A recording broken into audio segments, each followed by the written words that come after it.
ആ മുസ്ലിമായ ദാവൂദ് നമ്മൾ ഹിന്ദുക്കളെ കുറിച്ച് പറഞ്ഞത് കേട്ടോ. എനിക്കത് കേട്ട് അർദ്ധരാത്രി, ഞാൻ 1:30ക്കാണ് അത് കേട്ടത്. ഞാൻ അർദ്ധരാത്രി ഒരു 1:30ക്ക് തന്നെ അപ്പം തന്നെ ദാവൂദിനെ വിളിച്ചു. പുള്ളിയെ കിട്ടിയില്ല. എന്നിട്ട് പുള്ളിക്ക് കാര്യമായിട്ട് രാത്രി കൊടുത്തിട്ടുണ്ട്. ഓരോ ഹിന്ദുക്കളും ഇത് കേട്ട് പ്രതികരിക്കേണ്ടതാണ്. പലപ്പോഴും എത്ര ഹിന്ദുക്കൾ ഇതിന് പ്രതികരിച്ചു? നിങ്ങൾ ഓരോ ആൾക്കാരും കാണണം. എന്താണ് ദാവൂദ് വഖഫിന്റെ വിഷയത്തിൽ ഹിന്ദുക്കളെ കുറിച്ചും ഹിന്ദുത്വവാദികളെ കുറിച്ചും നമ്മുടെ മനഃശാസ്ത്രത്തെ കുറിച്ചും ഒക്കെ പറഞ്ഞതെന്ന് ഓരോ ഹിന്ദു അറിഞ്ഞിരിക്കണം. എന്തിനായിരുന്നു ബി ജെ പി ഈ കൊണ്ടുവന്നത്?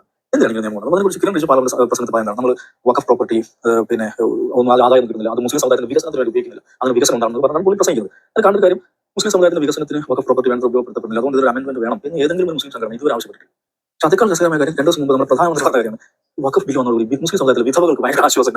ഈ വഖഫും വിധവകളും വൈധവ്യം നമ്മൾ ബന്ധപ്പെടുന്നത് ആത്മവിശ്വാസം. ഇതെന്താ സംഗതി വെച്ചാൽ ഒന്ന് മുസ്ലിം കമ്മ്യൂണിറ്റി ബന്ധപ്പെട്ട ഏതൊരു ഡിസ്കോസ്, ഏതൊരു സംവാദത്തെയും ഹദാശിയായ മുസ്ലിം വനിത എന്ന് പറയുന്ന ഒരു ഫ്രെയിമിനകത്ത്, അല്ലെങ്കിൽ വൈധവ്യം പേരുന്ന മുസ്ലിം സ്ത്രീ എന്ന് പറയുന്ന വളരെ സ്റ്റീരിയോടിപ്പിക് ആയിട്ടുള്ള ഒരു ഫ്രെയിമിനകത്ത് വെക്കുക എന്ന് പറയുന്ന സംഗതി മാത്രമാണ് വഖഫും വൈധവ്യം എന്ന് പറയുന്നത്. അപ്പോൾ നമ്മൾ ശരിക്കും എന്തിനാണ് ഈ ഒരു ബില്ല് സർക്കാർ കൊണ്ടുവന്നത്, ബി ജെ പി കൊണ്ടുവന്നാലോചിക്കുന്നതാണ് ശ്രദ്ധിക്കുന്നത്. മനഃശാസ്ത്രം പിടിക്കുക. ഒരു പാർലമെന്റ് സമ്മേളനം കഴിഞ്ഞു, അടുത്ത പാർലമെന്റ് സമ്മേളനം നടക്കുമ്പോഴേക്ക് ഈ ഇവരുടെ ബുദ്ധി കേന്ദ്രങ്ങളുടെ ഏറ്റവും പ്രധാനപ്പെട്ട ആലോചന എന്താണെന്ന് വെച്ചാൽ അടുത്ത പാർലമെന്റ് സെഷൻ വരുമ്പോഴേക്കും ഇവന്മാരെ ഇടിക്കാൻ ഒരു ബില്ല് എന്താണ് അത് ശ്രദ്ധിച്ചാൽ മനസ്സിലാവും. ഓരോ പാർലമെന്റ് സെഷൻ നടക്കുമ്പോഴും എന്തെങ്കിലും ഒരു മുസ്ലിം സമുദായം എന്തെങ്കിലും ബില്ല് വന്നിട്ടുണ്ട്.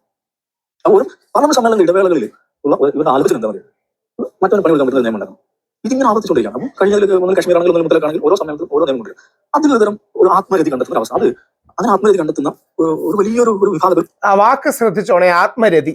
മനുഷ്യർ സൃഷ്ടിക്കുന്ന സംഘപരിവാറിന്റെ ഇത്രയും കാലത്തെ പ്രവർത്തന വിജയമാണ്. അപ്പോൾ ഈ ആത്മരതി ഈ ഭരണകൂടം മൊത്തത്തിൽ ഇങ്ങനെ ഒരു ആത്മരതി സംഘമായി മാറുക, അവൻ ഇടിപിടിക്കുക എന്നുള്ളതിൽ ആത്മരതി കൊള്ളുന്ന ഒരു സംഘമായി ഭരണകൂടം തന്നെ മാറി. അതുകൊണ്ടാണ് ഒരു ലോജിക്കുമില്ലാത്ത നിയമം വരുന്നത്. സുപ്രീം കോടതി ചോദിച്ചത്, തിരുമല ദേവസ്വം ബോർഡിൽ, തിരുപ്പതി ദേവസ്വം ബോർഡിൽ നിങ്ങൾ ആ ഹിന്ദുവിനെ കേൾക്കും എന്ന് ചോദിക്കുന്നുണ്ട്.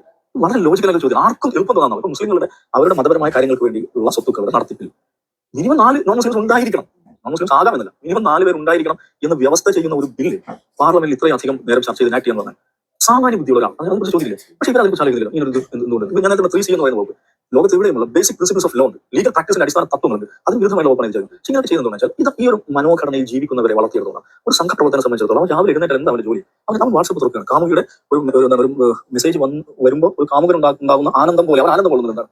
ഈ നിലയിൽ വെറുപ്പിന്റെ ഒരു സന്ദേശം ചേരിയും ആനന്ദം കൊള്ളുകയും അവർ 14 ഗ്രൂപ്പുകളിൽ ഫോർവേഡ് ചെയ്യുമ്പോൾ അതിലൊരു അതിഭയങ്കരമായ ആഹ്ലാദം വിചിന്തനായി നിൽക്കുകയും ചെയ്യുന്ന ഒരു മനുഷ്യൻ, അങ്ങനെ ഒരാൾ, അങ്ങനത്തെ മനുഷ്യർ സൃഷ്ടിച്ചിരിക്കണം. അവരുടെ ജീവിതത്തിൽ സാമാന്യമായ ആഹ്ലാദങ്ങൾ, സാമാന്യമായ പ്രണയങ്ങൾ ഒന്നും വിശാലമായി ജീവിക്കുക, മനുഷ്യരെ സ്നേഹിക്കുക, പ്രണയിക്കുക, വിവാഹിക്കുക, കുഞ്ഞുങ്ങളുണ്ടാവുക, കുടുംബം ഉണ്ടാവുക, ഒരു ബിസിനസ് ചെയ്യുക, അങ്ങനെ വിജയിക്കുക, ഇങ്ങനെയൊന്നല്ല ചെയ്യുന്നത്. അവർ ആലോചിക്കുന്നത് അവരുടെ ആഹ്ലാദങ്ങൾ മറ്റവന് പണി കൊടുക്കുന്നതിൽ മാത്രം ആഹ്ലാദം കണ്ടെത്തുന്ന ഒരു വലിയ ജനക്കൂട്ട് സൃഷ്ടിക്കുന്നത്. അവർക്ക് എന്താണ് ഗസയിൽ പോകുമ്പോൾ കുറേ അധികം കുഞ്ഞുങ്ങളുടെ മസ്തകം പിളരുമ്പോൾ, അല്ലെങ്കിൽ ഉത്തരേന്ത്യയിൽ ഏതെങ്കിലും പള്ളിയുടെ അടിയിൽ ശിവലിംഗം ലഭിക്കുമ്പോൾ ഇത് മാത്രം ജീവിതാഹ്ലാദമായിട്ടുള്ള മറ്റൊരു ജീവിതാഹ്ലാദവും ഇല്ലാത്ത ഒരു മസിലിറ്റേഷൻ മനുഷ്യർ സൃഷ്ടിക്കുകയാണ് ചെയ്തത്. അതിർത്തിയിലെ ചെക്ക് പോസ്റ്റ് നിൽക്കുന്ന സുരക്ഷാ ഭടനെ പോലെയാണ് ഇവർ ഏത് നിമിഷവും അവന്റെ മറ്റവന്റെ ആക്രമണത്തിന്റെ ഉത്തിഷ്ട അചാഗ്രത നിൽക്കുന്ന. അതാണ് ഇതിൽ മനോഘടന പറയുന്നത്. അത് ഒരു ഭരണകൂടം തന്നെ അങ്ങനെ മാറും. അതിനുവേണ്ടി അങ്ങനെ ചിന്തിച്ച് മനുഷ്യർ കൂടി ഇരുന്ന് നിയമങ്ങൾ ഉണ്ടാക്കും. ഓരോ പാർലമെന്റ് കഴിഞ്ഞ് അടുത്ത പാർലമെന്റ് പോകുമ്പോൾ അവർ ആലോചിക്കുന്ന ഒറ്റ കാര്യമാണ് ഈ മറ്റുള്ള നിയമം നോക്കുക. അതല്ലാത്ത മറ്റൊരു യുക്തിയും വഖഫ് ഭേദഗതി ബില്ലിനില്ല. സാമാന്യ ബോധമുള്ള സാമാന്യ ബുദ്ധിയുള്ള മനുഷ്യർക്ക് പ്രത്യക്ഷത്തിൽ തന്നെ തരികിട എന്ന് തോന്നുന്ന ബില്ലായിരുന്നു. അതിനോട് ഭരണഘടനയും നീതിബോധം ഉയർത്തിപ്പിക്കുന്ന ഒരു കോടതി സംശയം എങ്ങനെ പ്രതികരിക്കും? ആ പ്രതികരിക്കേണ്ട രീതിയാണ് നമ്മൾ കണ്ടിട്ടുള്ളത്.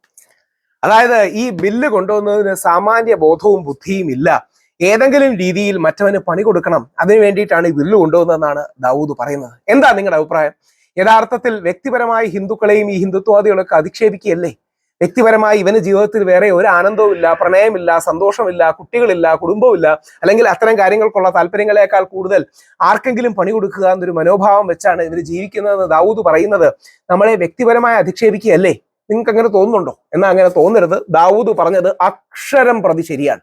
ദാവൂദ് പറഞ്ഞത് പൂർണ്ണമായി ശരിയാണ്. ഞാൻ രാത്രി ഇത് കണ്ടിട്ട് എനിക്ക് വളരെ സന്തോഷം തോന്നി. ഞാൻ രാത്രി തന്നെ ദാവൂദിനെ വിളിച്ചു. 1:30ക്കാണ് രാത്രി വിളിച്ചത്. ഞാൻ ഡൽഹി എയർപോർട്ട് നിൽക്കുകയായിരുന്നു. എന്നിട്ട് അദ്ദേഹത്തെ കിട്ടിയില്ല. ഞാൻ അദ്ദേഹത്തിനൊരു അപ്രീസിയേഷൻ മെസ്സേജ് ചോദിച്ചു. ദാവൂദ് അങ്ങ് ചെയ്തത് വലിയ കാര്യമാണ്. യഥാർത്ഥത്തിൽ ഞങ്ങളുടെ സമുദായത്തിൽ ഇത് പറഞ്ഞു തരാനുള്ള ആൾക്കാരില്ല, അല്ലെങ്കിൽ ആ ധൈര്യത്തോട് ആൾക്കാർ പറയാറില്ല. യഥാർത്ഥത്തിൽ മുസ്ലിമിനെ ചൊറിയുക എന്നൊരു ദുരുദ്ദേശം മാത്രമേ ഉള്ളൂ, അല്ലെങ്കിൽ 99% ദുരുദ്ദേശമാണ്. 1-2 കാര്യങ്ങൾ വേണമെങ്കിൽ നമുക്ക് പറയാം. 1-2 സെക്ഷൻ 40 ഡൈല്യൂട്ട് ചെയ്തു, അല്ലെങ്കിൽ സെക്ഷൻ 40 മാറ്റി തുടങ്ങിയ കാര്യങ്ങൾ പറയാം. ഇത്രയൊന്നും കോംപ്ലക്സ് ആയിട്ട് മനസ്സിലാക്കിയിട്ടല്ലല്ലോ ഫേസ്ബുക്കിൽ വന്ന് ചീത്ത വിളിക്കുന്നവരെ വിളിക്കുന്നത്. അതായത് ഇദ്ദേഹം പറഞ്ഞൊരു കാര്യം വളരെ കറക്റ്റാണ്. എന്തോ ഒരു ഭടന്റെ ഫീലിംഗ് ആണ്. അതായത് മുസ്ലിങ്ങളെല്ലാം കൂടെ വന്ന് തട്ടിയെടുത്തുകൊണ്ട് പോവുകയാണ്, നമുക്ക് പ്രതിരോധിക്കണം, ഭാരത് മാതാ കി ജയ് എന്ന് പറയുന്ന ആറ്റിറ്റ്യൂഡിലൊക്കെ ഉള്ളതാണ്. ഇത് വളരെ മോശം ഒരു ആറ്റിറ്റ്യൂഡാണ്. ഇതൊരു ആത്മീയ ശൂന്യതയാണ്.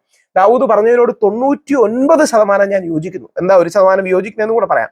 അതായത് യഥാർത്ഥത്തിൽ ഇതൊരു ഭരണകൂടം സൃഷ്ടിച്ചെടുത്തതല്ല, പകരം ഈ ഉള്ള ജനതയെ ഭരണകൂടം ടാപ്പ് ചെയ്യുന്നതാണ്, അല്ലെങ്കിൽ പാർട്ടികൾ ടാപ്പ് ചെയ്യുന്നതാണ്.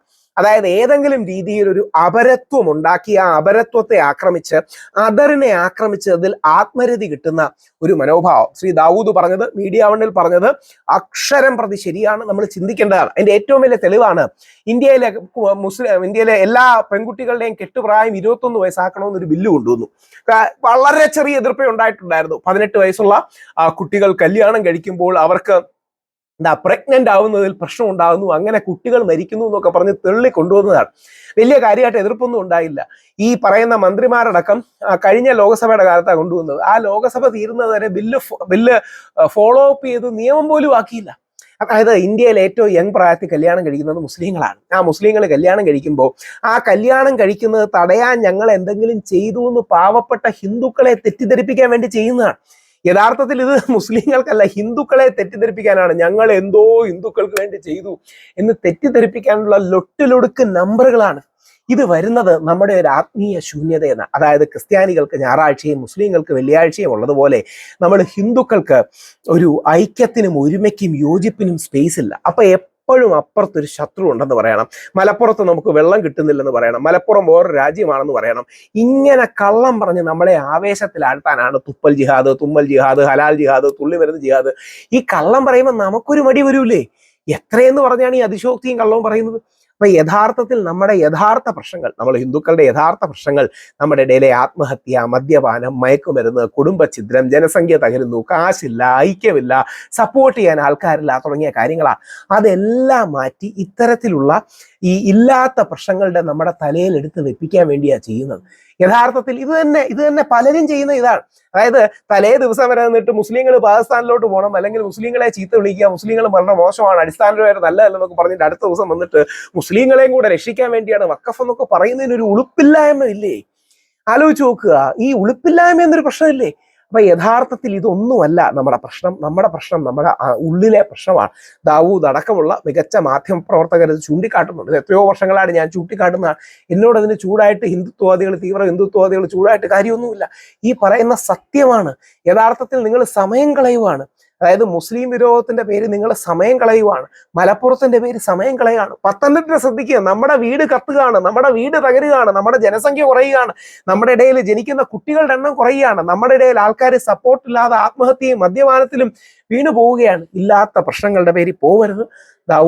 ദാവൂദ്ജിക്ക് ആദ്യം നേരത്തെ പറഞ്ഞതുപോലെ ആ ടോൺ ഒന്ന് കടുപ്പിച്ച് പറഞ്ഞതിന്റെ കാര്യം അങ്ങനെയൊക്കെ ആണെങ്കിൽ നമ്മുടെ ഹിന്ദുത്വവാദികൾ ശ്രദ്ധിക്കും. ഞാൻ ദാവൂദിനെ ഒന്ന് റോസ്റ്റ് ചെയ്തു എന്ന് പറഞ്ഞാലേ അവർക്ക് സന്തോഷം ഉണ്ടാവും. ഞാൻ ഹാഷ്മിയെ റോസ്റ്റ് ചെയ്തു എന്ന് പറഞ്ഞ് തമ്മിലുണ്ട്. അപ്പൊ കുറെ ഹിന്ദുത്വവാദികളെ വിളിച്ചു, നിങ്ങൾ വീണ്ടും ഞങ്ങളുടെ ആളായി. പഴയ ഞാൻ പറഞ്ഞ വീഡിയോ ഒക്കെ കണ്ടു, പക്ഷെ അതൊന്നും പ്രശ്നമല്ല. എന്തെങ്കിലും ഒരു മുസ്ലിമിനെതിരെ ഒന്ന് അവിടെ ഇവിടെയും പറയുകയാണെങ്കിൽ അവർക്കൊരു സന്തോഷമാണ്. ഇതൊരു വലിയ ഇഷ്യൂ ആണ്. അത് നമ്മുടെ മനസ്സിന്റെ ക്യാൻസറാണ്, നമ്മുടെ ആത്മാവിന് ക്യാൻസർ പിടിച്ചതാണ്. അതാണ് ഇസ്ലാമോഫോബിയ. അതിൽ നിന്ന് മാറണം. പണ്ട് ക്രിസ്ത്യൻ ഫോബിയ ഉണ്ടായിരുന്നു. ഇപ്പം മധ്യ തിരുവിതാംകൂറിൽ കുറച്ച് ക്രിസ്ത്യാനികളുടെ വോട്ട് കിട്ടുമെന്ന് പറഞ്ഞുകൊണ്ട് മാറിയാണ്, അല്ലാതെ ഉള്ളിന്റെ ഉള്ളൊന്നും മാറിയില്ല. അതാണ് ജബൽപൂരിലും ബാക്കിയുള്ള സ്ഥലങ്ങളിലും ഒക്കെ ക്രിസ്ത്യാനികൾ കയറി ആക്രമണം നടക്കുന്നത്. പ്രശ്നം നമ്മുടെ ഉള്ളിലാണ്. നമ്മുടെ എന്ന് പറഞ്ഞാൽ ഹിന്ദുക്കളുടെ ഉള്ളിലാണ്. കുറച്ചുകൂടെ കൃത്യമായിട്ട് പറഞ്ഞാൽ സവർണ ഹിന്ദു മനസ്സിന്റെ ബ്രെയിനിലുള്ളതാണ് പ്രശ്നം. ആ പ്രശ്നം കാരണമാണ് ഗാന്ധിജിയെ ഗോഡ്സെ കൊല്ലുന്നത്. ഈ തിരിച്ചറിവ് നമുക്കുണ്ടാകട്ടെ. ദൈവം ദാവൂദിനെ അനുഗ്രഹിക്കട്ടെ. അത് ഓരോ ഹിന്ദുവും കേൾക്കേണ്ടതാണ്. Thank you Dawoodji and thank you media one. അത് നിങ്ങൾ പറഞ്ഞത് വളരെ പ്രസക്തമാണ്. ആ പ്രസക്തി ഇപ്പൊ ഇതിന്റെ താഴെയും ചില ആൾക്കാർ കണ്ടോ, മീഡിയ വൺ പറഞ്ഞതല്ലേ എന്ന്. ആര് പറഞ്ഞാലും സത്യമാണ്. ഈ അപരത്വത്തെ തിരയുകയാണ്. തർക്കിക്കുമ്പം കുതർക്കം പറയാനും ഒരു കാര്യത്തിന്റെ സത്യമോ ശരിയോ മനസ്സിലാക്കുന്നതിനപ്പുറം അതിന്റെ അപ്പുറത്തുള്ള സാധനങ്ങൾ പറയാൻ നമ്മുടെ ആൾക്കാർ നോക്കുന്നതാണ്. ഇതൊന്നും ചെയ്യരുത്, ദൈവദോഷമാണ്. നമുക്ക് ഹിന്ദുക്കൾക്ക് ഫോക്കസ് ചെയ്യാം. മുസ്ലിങ്ങളെ സ്വന്തമായിട്ട് നന്നായിക്കോളും, നമ്മളായിട്ട് നന്നാക്കാനും നിൽക്കണ്ട. എന്തായാലും ദൈവം അനുഗ്രഹിക്കട്ടെ.